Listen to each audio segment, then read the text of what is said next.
All right, welcome back, everybody. Hopefully you were able to relax a little bit during the break. We are ready with our next two presentations. The first one up is Zack Moore. Zack is the Senior Product Manager of Security here at InterVision. He's worked with us for 15 years, and he's worked on just about every single one of our managed services. His notable roles include acting as the Operations Center subject matter expert for DR, leading the InterVision SOC, and helping to develop most of our security-related managed services. A principal architect of InterVision's RPAS offering, Zack is currently focused on expanding our offerings around EDR, SSE, and SASE. So Zack, bring us back from break, buddy. Fantastic. Can you see my screen and can you hear me? Yes and yes. Perfect. All right, so I am here today to discuss securing remote and hybrid workers. This is going to be an extension of the great presentation we just saw from Palo Alto with the SASE space. This is going to get a little deeper into the SSE side of things and really diving into what the traditional architecture looks like, what problems it causes. You might hear a few of the same factoids and go in some interesting directions with some of those things. So just to go over who I am, Jeff did a great job of introducing me. I've spent a lot of time between our SOC and our NOC talking to customers about issues, connectivity issues, policy issues, and I've seen from both sides the performance and availability problems that come with some of those, and seeing the security problems that come with identifying gaps with when there's poor user experience, productivity lost on both sides, income lost on both sides, both with breaches and with connectivity issues. And I'd like to just talk to you about some of the modern issues with securing remote and hybrid workers and how specifically SSE addresses those today. So, new paradigm. Some of these are the exact same numbers that we just saw in the last presentation. So 78% of organizations supporting a mix of employees working remote in an office. The COVID pandemic definitely accelerated this, but there has been an ongoing trend to accommodating remote and hybrid work. And part of this is due to it's hard to find employees. And if you are hiring globally, if you are hiring nationally, it becomes a lot easier to fill all the slots in your business. So hybrid work is going to be here to stay, even though maybe the pandemic is slowing down. And there isn't as much of a push for 100% remote. There is still a ton of reason, and a lot of businesses have adopted a lot of tools and adjusted how their business operations work to accommodate this. So hybrid work is here to stay, remote work is here to stay, and even going beyond that, just before any of the hybrid remote work push, there were lots of branches, lots of store sites that maybe didn't fit necessarily into the standard hub and spoke, hefty firewall, hefty internet circuit at each location paradigm. Some of these new secure access solutions can accommodate. So next, cloud adoption is accelerated as well. Over half of organizations are running workloads in the public cloud. That's your AWS, Azure, Google, and others. And that is also growing at an exponential rate. Over the last 5 to 10 years, there has been a faster and faster move away from on-prem and traditional data center to cloud adoption, working out of the cloud, working with SaaS solutions in place of traditional on-prem solutions. So moving to things like O365 or G Suite instead of an on-prem Exchange server, moving to your SaaS applications for ERP or ticketing or things like that instead of running your own in-house. So even if you don't necessarily have a ton of remote workforce, you are most likely going to have remote software. So things that fall outside of your traditional hub and spoke control of firewall access. And typical legacy technology doesn't do a great job of protecting, securing, or providing access to this. And that leads to our last stat, growing concerns around remote user security. Around half of organizations report that securing their remote and hybrid workforce is their top security challenge, or is their top IT challenge to solve issues with performance degradation as users are bounced around with VPNs and remote access and getting cloud access when maybe they don't necessarily have access to all of the on-prem things that users that are sitting behind a firewall or sitting on the corporate LAN will have. And so, what keeps us up at night? Business challenges, cyber threats, your increased attack surface. So where a traditional hub and spoke model might have all of your users behind corporate firewalls on corporate security, remote users add a whole lot of spokes. And are they going through the corporate firewall to get to internet? Are they going through the corporate firewall to get to all of your resources? Are they going through the corporate firewall to get to all your SaaS applications? How are users on-prem and off-prem getting to all your SaaS applications? You're adding lots of different lines to the web that traditional security doesn't necessarily address. And so that increased attack surface provides a lot of extra cracks and holes for malicious actors to get in and attack your network. Lack of visibility and control of devices used by remote workers. If you have a user that is remote, you have to make a number of decisions with that user. Are you going to funnel all of their traffic back to you via VPN, in which case you have to have extra policies for those users for how they're treated on and off LAN? Or are you going to allow them to go straight to cloud resources, which is faster but less secure, then you don't have visibility? If they're on VPN, do you know where they're going on your network? Do you know where they're going to the internet? Are you filtering that the same way as you are on LAN users? If they're off, how do you track them? How do you track what they're doing? And if they're on bring your own device and they're doing work with corporate resources that isn't on a corporate machine, you may not have any visibility at all. They may still be accessing all of your standard resources on a completely unsecured unknown machine. So how do you tell that person from an intruder on the network? How do you make sure that they are as secure as a user that is running all of the things that you expect them to be running? Which leads to things like increased risk of social engineering and phishing attacks. If you have someone that is at a coffee shop on unencrypted Wi-Fi, it's a lot easier for a bad guy to be able to look at their traffic, to be able to stand behind them and look at the password they're entering. So remote workers have to have very robust multi-factor authentication, have to have ways of validating that that user and that machine are who you expect them to be, in ways that you might not need for a user that is in an office behind all of your corporate security. So with the average cost of data breaches reaching around $4 million and businesses going out of business sometimes within large-scale attacks, there's a tremendous cost to not getting security right. So you need to be able to make sure that you have consistent security across all of your users, no matter whether they're out of office, in office, roaming, hybrid, or something else. So on the complexity level, we now get to the problem of solving the problem. Multiple networks, multiple tools, lack of integration, going between multiple different vendors and trying to gather all the security intel from all the different vendors together and being able to react and respond, make sense of all the data, correlate the data, find out where the attacks are, having a higher degree of human risk and human error in all of the different configuration, trying to fit together, coordinating change between everything, and then making sure that your remote users are actually going through all the controls that you expect them to.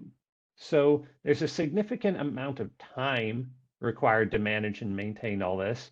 It's a lot harder to implement or do merger and acquisition activity, and downtime has a huge cost. Productivity loss has a cost. This isn't even necessarily talking about a breach. This is just putting in policies that don't work well. So moving to an SSE or SASE architecture may provide significant business benefits, but if you don't do it right, if you don't have the correct staff in-house, it can lead to a worse experience overall, even though the tools are equipped to do it better. Looking at the user experience aspect, VPN-based architecture isn't designed for the modern world, isn't designed for SaaS applications and remote and a high degree of remote user adoption. It's not efficient, and it doesn't have the tools that are required to provide the UX that users are demanding. It's not consistent. So there are extra steps and procedures required. You might have a user that has access to certain things they need, but you have to go through enough systems to get them access to the network that actually determining what they have access to and making sure that they're secure when they're accessing it may become untenable. And so you have lots of IT support cases, lots of support tickets, and without the high degree of visibility that a platform play to summarize all of your different aspects of your SSE or SASE architecture you may have a giant loss of production.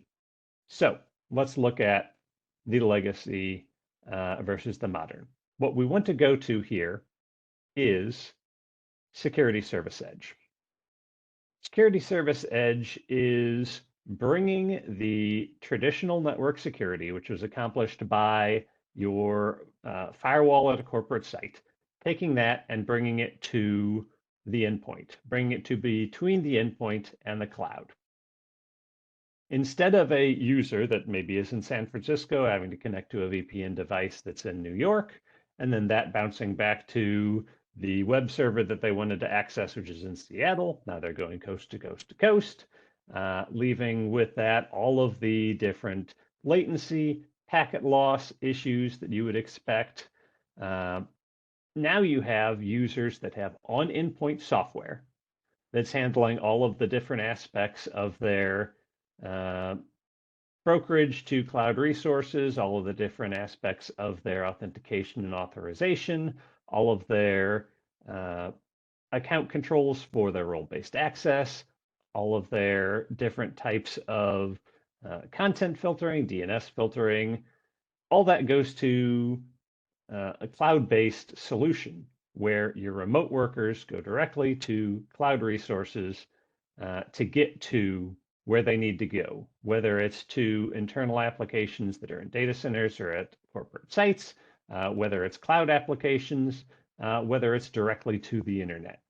This is all about bringing everything to the endpoint so that when the endpoint roams, whether it's at a remote site, whether it's at a user's home, whether it's at a coffee shop somewhere, whether it's at a branch office, whether it's at a main office, delivering that consistent security and user experience, making sure that everyone is secure, there are no gaps for those users that are beyond the walls of your perimeter. Versus how traditional legacy networks do it, where remote workers are going straight to cloud but aren't being monitored. Remote workers maybe go through a VPN, which requires you to then have expensive network pipes that can take the load of all of the internet traffic that all of your users are generating to go between the remote worker and the firewall at your site, and then to all your cloud applications and all of your remote office applications and all of your on-prem applications.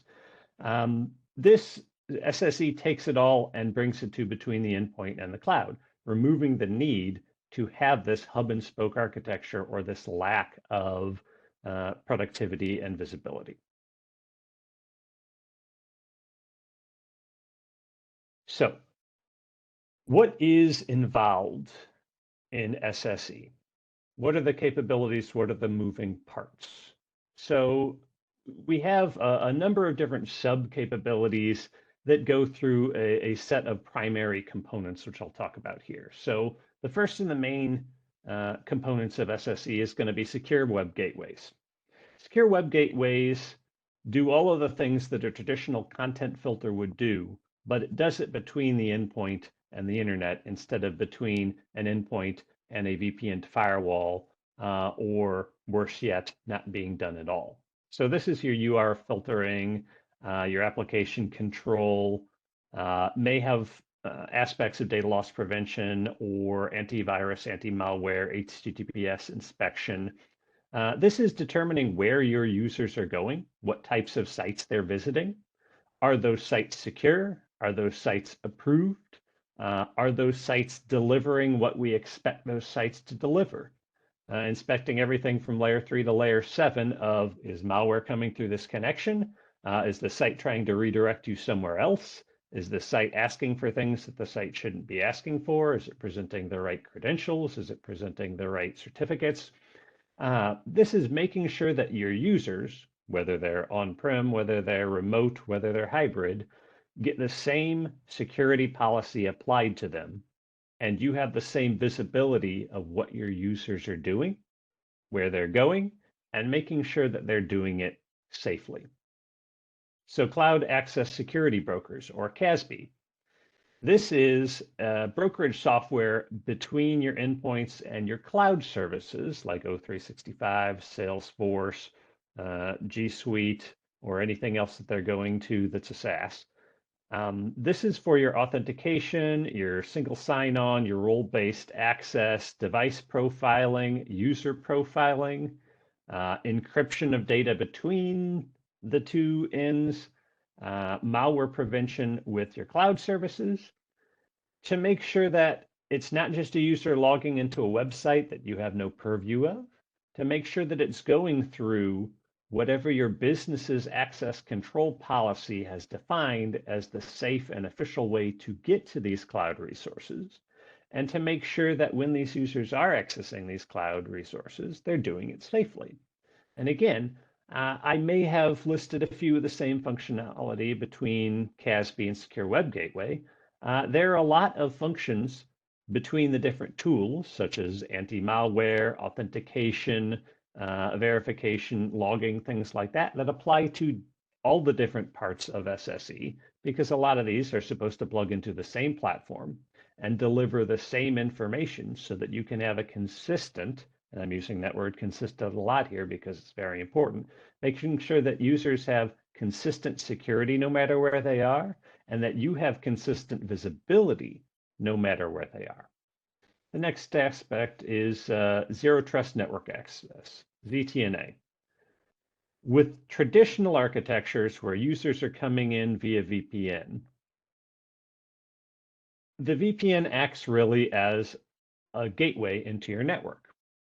And it's not doing a lot to restrict what that user is doing or where it goes. Once they're in the door, they're on the network.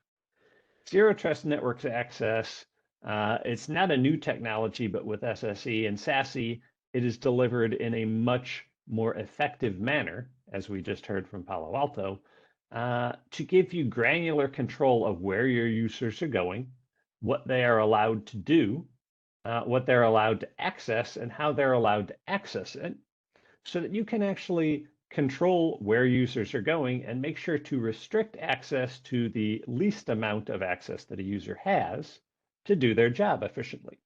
And the reason for this is, if a user is compromised, if credentials are compromised, if an endpoint is compromised, you want to limit the access based on that compromise as much as you can.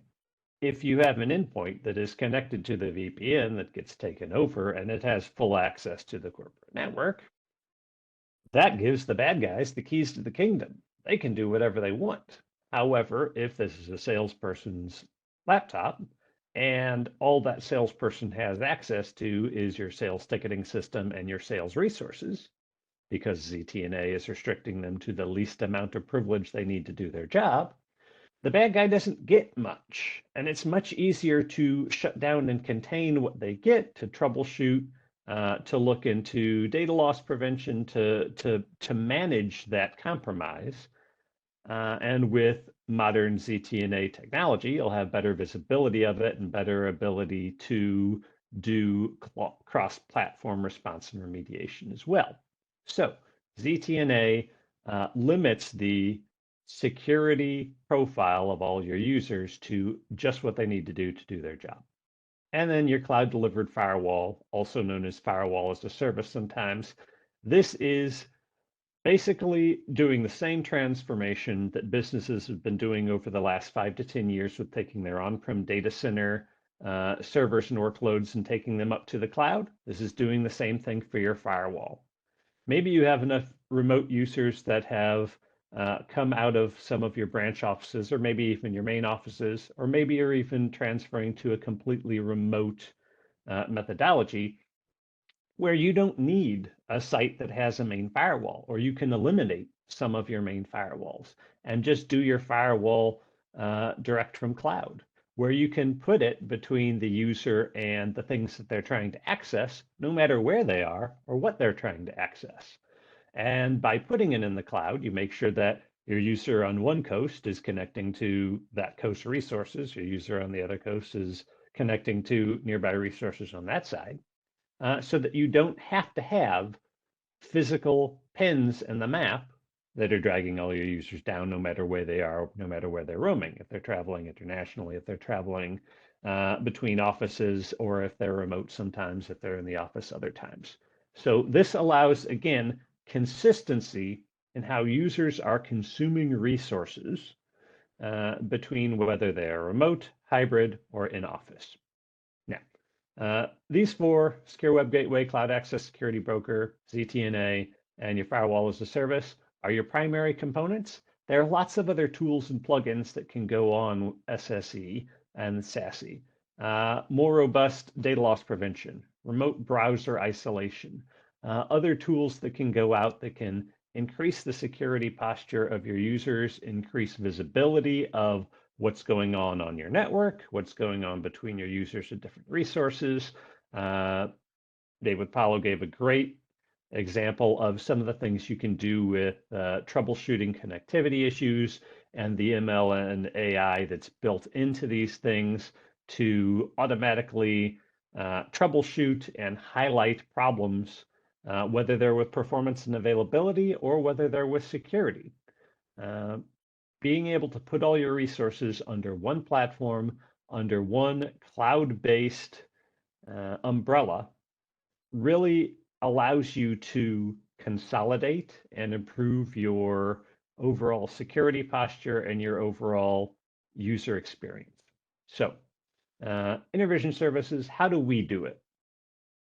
First step is always going to be, if you're looking at transforming your network from traditional hub and spoke infrastructure to an SSE or SASE architecture, the first step is always going to be to assess. What do you have now? What policies are you running? What business imperative functions do you have? What do your users need to connect? What do your remote users need to be able to do their job? Being able to assess all of these different things and come up with a list of functions that you need out of your transformation technology set is the first step to being able to pick a solution to actually implement and move over towards.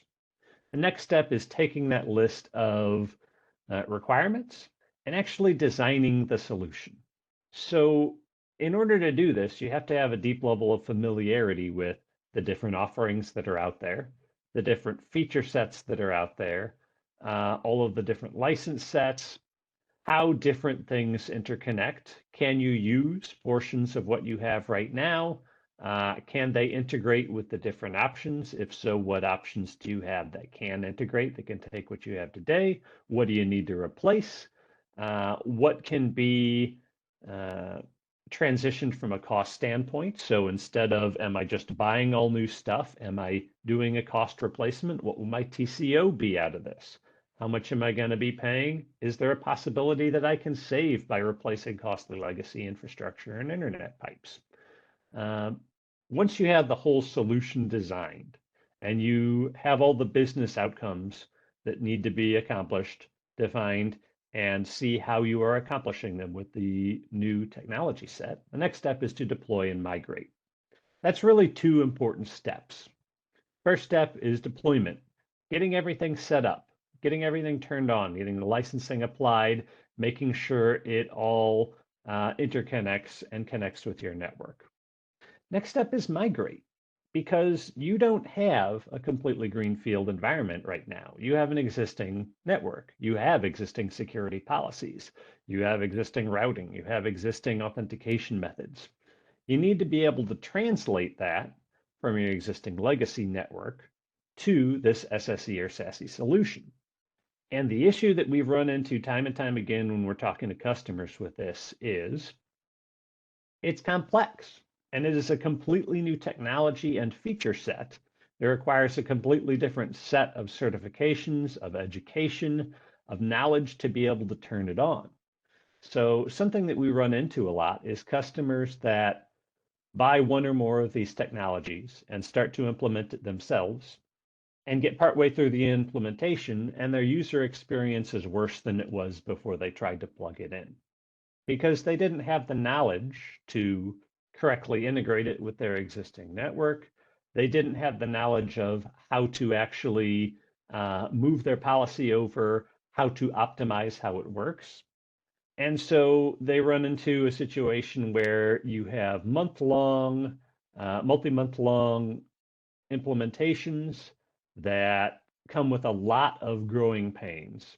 And then a lot of our customers will get to the point where if they're trying to go it alone and do it themselves without an extensive amount of education first, they will deploy 10% of what they've paid for. They've got some excellent technology, best in breed technology with a robust feature set that can accomplish all of their business goals, but they don't know how to make it work. So maybe they deploy the minimum to get to the next step of, I have accomplished another business function. I put in DNS filtering and I'm happy with that. And so you're using part of what you've purchased, but you're not all the way there. You're not ready to adopt. You're not ready to transition. And so that's where our next step comes in, and that's optimizing, making sure that everything that has been designed and deployed and all the policy that's been moved over, making sure that you're getting that robust feature set, making sure that your users are getting the best user experience, making sure that you're not seeing performance degradation, making sure that you have the full visibility that you need and that you know how to use it. Then once you've deployed it, once you've moved everything over, once you've optimized it, the next step is operating and maintaining it. Do you have the skills in-house to do moves as change deletes as they come along? Do you know how all the bells and whistles works and where all the knobs you need to pull and buttons you need to push are? All of these different steps, from the assessment, designing, deploying, migrating, optimizing, operating, and maintaining, require some level of expertise. We can come in at any part of this and help you out to get you through the process, get you through the journey. And I'll talk a little bit more about that later. So benefits of consolidating and moving to SSE is my next topic. Consolidating everything into a single platform with your cloud-centric converged capabilities improves your security coverage by giving you that consistent policy across all of your users, no matter where they are. Gives you that centralized policy and management, as well as centralized visibility to provide you both more secure and easier to own and operate networking and security functionality. Gives you that better performance and user satisfaction. And then if you go through a partner like InterVision, we can provide expert staffing for all of the different parts of the journey between your assessment, deployment, and management. Talking a little bit more about going in on your own. Solving the hybrid work challenge is challenging due to that fact that it is a fundamental change. It's a completely new technology. There may be a lack of expertise to adopt these new controls. There may be limited resources and time to work on the change. This is a transformative technological change to go from traditional network infrastructure to a cloud-based SSE or SASE approach. And so it is going to require a transformational amount of resources to get there as well. And if you're trying to fit that into an existing IT schedule, it may take a lot longer and it may not function as smoothly as you'd like. The technology itself is also rapidly evolving. We heard from Paulo about new feature sets that are coming out on a regular basis, new functions that are coming out. Keeping up with all of that and how it works and how it impacts your business operations can be tough. Can be nigh on impossible if you don't have the right contacts, if you don't have the right expertise. Combine this with the fact that the cyber threat landscape is constantly evolving, and you have an entire new need of knowing how to operate securely within this new secure platform and how to adapt your secure platform to the continuously changing array of threats that are aligned against you. And then it can be difficult to communicate the business value of adopting these new solutions. From an IT or security standpoint, you may know that it is the future. You may know that it will deliver better user experience, but you may not be able to communicate what does that mean from a business cost standpoint? What does that mean from a productivity standpoint? What does that mean from a TCO standpoint? How does the business actually benefit beyond users being happier? What does users being happier mean? Building that business case for change to get there is also something that InterVision can help with. So let's talk about the InterVision SSE journey. We go back to the assess through implement and management array. So first and most important thing to understand about all this, this is all a la carte, and this is all done as needed. So if you've already got a set of technologies implemented and all you need is help managing them over time, we can do that. If you need help scoping out the particular solutions that you need to purchase so that you can implement them yourself and then just need some time spent helping with ongoing tweaking and optimization, we can do that. If you want to go hand in hand through the entirety of the journey, from going through one of our assessment workshops to make sure that you've identified everything you need out of your secure access solution and how to implement it, all the way through implementing, optimizing, and then managing it over time, again, we can do that. And we can help with advisement on any step of the way. We can help on providing bodies or staff aug at any step of the way. We're here to help. So our service capabilities, how it fits. We have risk assessment workshops. These are not necessarily tied directly into SSE or SASE, but look at your network and your architecture at large to look at what do you have in place right now? How does it work? What risks do you have in your environment? What problems from a network security standpoint do you have that needs to be addressed? This is vendor agnostic. This can be done on any existing technology stack you have today. And then we can bring in a workshop on hybrid worker and remote connectivity to look specifically at risks and needs for your remote and hybrid workers. All of this is vendor agnostic, leading into looking at best in breed solutions that can take you where you need to be to achieve all your business outcomes. Moving on to your solution design and cost analysis, we can both help to build and design the solution that you need to put in place, be it all at once or at a staggered approach, moving through implementing it for certain business units first, or implementing one piece of the puzzle at a time, and doing that smoothly and providing that direct path into the new solution without going through all those growing pains. Whether it's implemented all at once, we can help design solutions and work with you to identify your business priorities, your calendar for how you want it to work, and help you move either gradually or all at once into that solution, as well as helping to walk you through that solution design, that business case for change, and that total cost of ownership report. What are you replacing? What money are you saving by moving to SSE or SASE, and when? What resources can you offboard?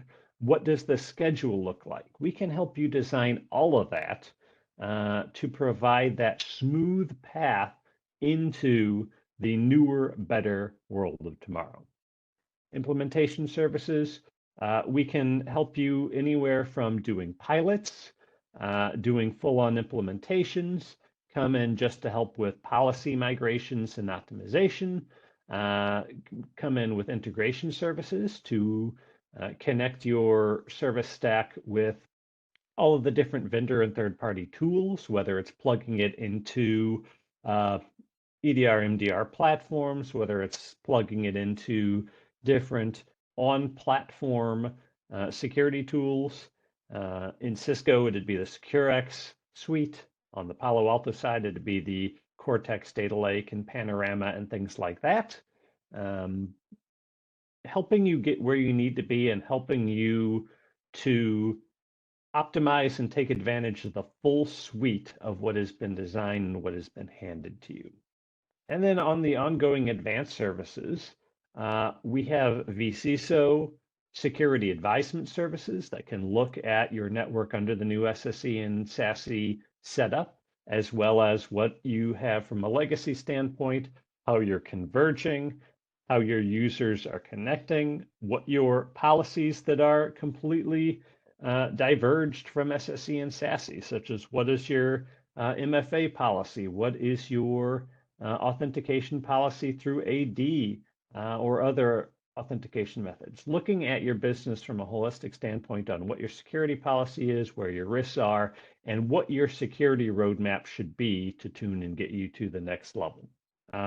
Working with our network and security architects or operational optimization to tune your environment over time so that as you have mergers and acquisitions, as you bring on new business units, as you bring on new sites, as you bring on new pieces of the technology stack, making sure that it all fits together well, make sure that it all stays seamless and tuned and keeps delivering the outcomes that you're looking for. And then all that, once we have everything tuned, once we're at a happy runtime state, we can move into InterVision managed services. 24/7, we're going to have essential and premium levels that we're building for both the Cisco and Palo Alto stacks. Cisco because of market share and effectiveness and the way that they're innovating on their umbrella and potentially secure connect platforms. Palo, as we just saw from the last presentation, market leader, Gartner quadrant leader, and real innovator in the SSE and SASE space. We're going to support the two main leaders in the space and be able to deliver managed services on those from either an essential level, which is just going to come with break fix troubleshooting and your performance and availability monitoring, all the way up through premium services where we will do a shared responsibility model. We'll do up to 100% of your configuration monitoring and management and overall lifecycle management for your technology stack over time. These are all going to be designed for the managed services standpoint for launch in the first half of 2024. From an implementation standpoint, talk to us today. We're happy to have that conversation and help you start that journey and plan out roadmaps for how the timing of everything works together. So I've got about 7 minutes left. I'm going to run through a couple quick examples here of customer situations that we and how our services can help to get the customers where they want to be. So highly distributed business, lots of locations, global network, has a firewall lease coming due soon. They want to architect the network to better accommodate their hybrid and remote workers and also accommodate acquisitions over time. They got applications moving to the cloud and they want to improve their remote worker visibility, as well as implement a better security system with XDR alongside SSE. We help them design a SASE solution via Palo Alto Prisma Access for their security as a service standpoint, the SSE portion, as well as Prisma SD-WAN for the SASE network as a service portion. Feed it all into Cortex Data Lake for that XDR and that improved visibility and that single pane of glass monitoring for security. And then InterVision and Palo Alto services collaborated together to migrate everything the customer already had and implement those best practice configurations seamlessly and painlessly. So what did the customer get out of this? Improved access controls for their cloud-based applications, a much easier ability to rapidly add in M&A employees and sites due to global policy already being available, the ability to easily push it out just via endpoints to new sites and new employee devices. More efficient and faster routing of traffic without having to bounce around through VPNs, one side of the country to the other, no backhauling or hairpinning of traffic, and reduce physical hardware and circuit needs for their data center and branches. So this is where we're seeing a lot of cost savings. You don't have to have the hefty firewalls and the hefty internet circus to support all of your remote users anymore, to support all of these M&A acquisitions anymore. All of that can go through all of the remote users' internet and just business class internet connections rather than having to buy dedicated internet lines. And now that users are going directly to cloud, there's a reduced need for hardware. So reduced operational burden, much easier to patch, to handle policy, high availability when it's in the cloud. On the other side, a customer scenario where they had ransomware. They had some pieces of security service edge, but had not optimized, did not have the expertise to take full advantage. And so their Azure environment was taken over.